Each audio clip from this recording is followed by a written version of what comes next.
who appoints the Central Trust members? Well, we should ask them.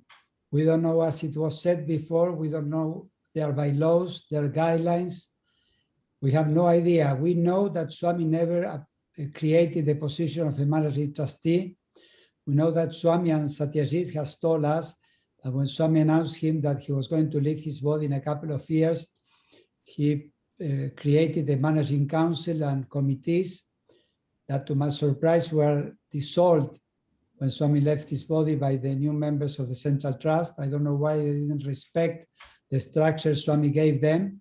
So I have no idea about their terms, the terms of reference, their bylaws, who appoints them, why they created the position of a managing trustee. This was not what Swami left them, but I cannot answer the questions on their behalf. I can only tell you that we never, as the same way that our bylaws are public, anyone can see them. We don't see their bylaws, we don't see how they manage themselves. I know that several members of the Central Trust were not happy with this new proposal of the Global Council because I spoke with them. I don't know why they took this decision, why they cannot oppose the decision of the managing trustee. There was one question about money that I don't know if you have time, but I would like to refer to it. You know that the Central Trust made a very important donation of money to the government of India, to one state of India.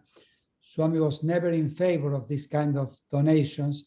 He always told us not to have any relation with governments, much less with money.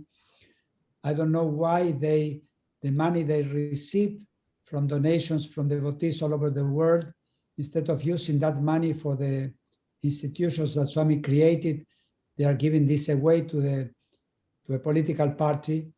I know that at the same time they have reduced the salaries of the employees of the university and the hospitals. Some of them have had to resign because the money they get now is not enough for their living. Some adjusted. But at the same time, I know, because it was published, that they have a surplus of almost $10 million last year, and they have a corpus fund of almost $200 million. I don't know why they are reducing the salaries of their employees and at the same time making donations to a political party in India. This surprises me and are things that I cannot understand. So these kind of things about the Central Trust, I have no answers. And as I said before, we don't interfere with them, so we don't ask them.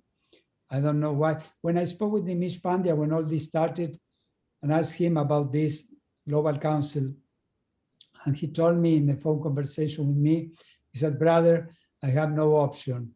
The Central Trust has direct connections with all the state presidents, so they will do it with my approval or without my approval. So he surrendered. But you know, we are an organization created by Swami with so many countries. We don't have any need to surrender. We have to follow the principles given by Swami.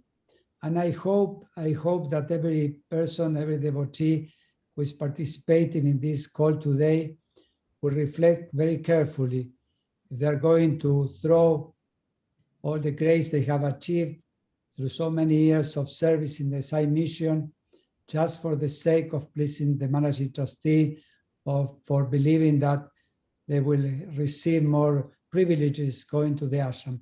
No one can stop us from going to the ashram to visit Swami. Swami is Mahasamadhi. But remember, the important thing is to go there feeling that we are following his teachings all the time, that we have not betrayed his divine principles.